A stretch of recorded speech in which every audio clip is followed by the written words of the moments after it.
Hello and welcome to this week's Minor Region Top 10 Power Rankings, where we cover the top 10 teams in the minor regions.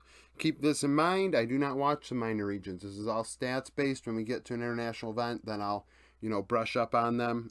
If you are a fan of one of the minor regions, comment down below with your opinion on what the team, the scouting report pretty much on what your region's doing, what these teams are actually like. Stats only tell a part of the story.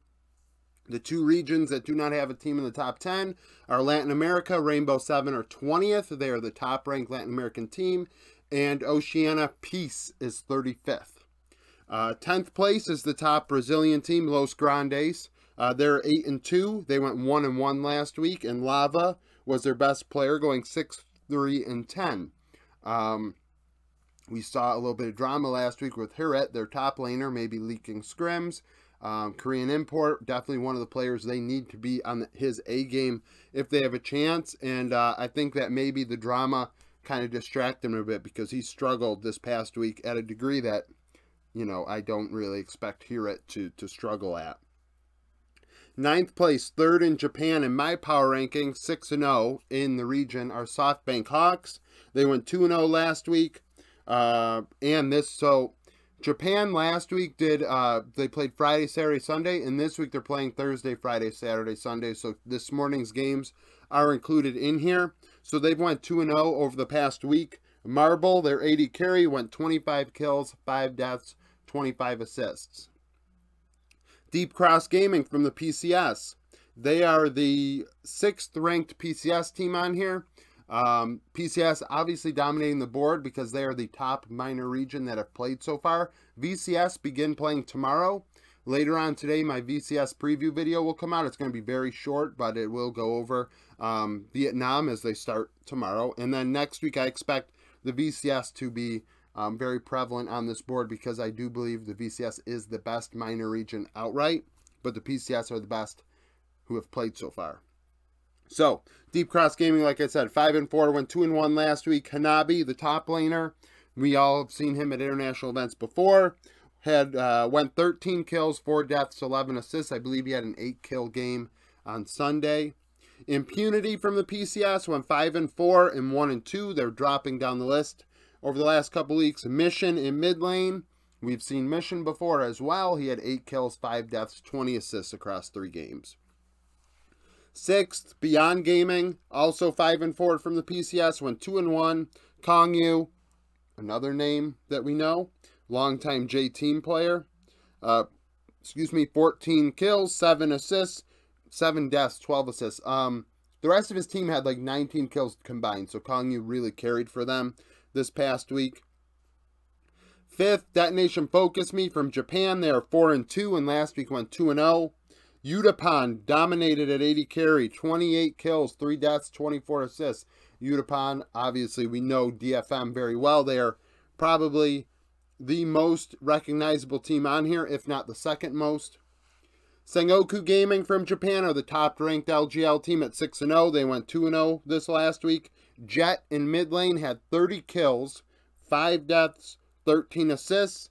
That's a pretty nasty stat line right across 2 series, 35 and 13 in mid lane. 3rd, CFO, otherwise known as the Flying Oysters, are 7-2 and went 2-1 last week. Gemini in the jungle, 5 kills, 5 deaths, 22 assists. He had the best KDA on CFO. We saw them at Worlds last year. Now, a caveat to the top 2.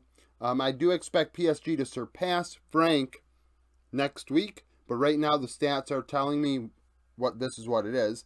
And it's understandably why, this is the way it is. Because PSG are in second. They're 7-2 and went 3-0 last week.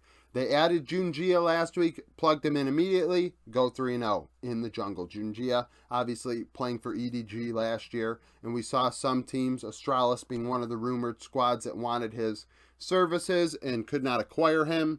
Wako at 80 carry, went 25 kills, 3 deaths, 18 assists in this one. And then Frank Esports are 6-3, so they're 3rd in the PCS, but still grading as the top team stats-wise. They went 1-2 last week. Pretender, 10 kills, 5 deaths, 11 assists. Like I said, they went 1-2, so I expect Frank to slowly fall here. but the stats are what they are. Obviously, I'm not watching the games. I know we have Meander, who is and a couple other people that are new to the channel over the last couple months or so that do watch the PCS a lot. So they'll have some insight possibly in the comment section. So I implore you to read that, because stats only say one part, right? You know, it is only one person's opinion, but at least you get some opinion to figure out how these regions are looking, because the PCS and VCS especially, those two regions have been competitive for years against the LCS and EU. And then even Japan took a game off of RNG at Worlds. We saw Brazil take a game off of Fnatic. Like these teams in regions are capable of taking games off of major regions. So to just kind of ignore them and their existence is foolish, in my opinion. So that's it for this video. Like I said, later today, my VCS preview will come out. It will be a very short video, but it will be made to give them their opportunity and their limelight, because, you know, I've done it for every minor region thus far, so I'm going to do it for Vietnam as well. So thank you for watching this video. If you liked it, like it, subscribe to the channel for daily League of Legends content, follow me on Twitter, join the Discord, and thank you for watching.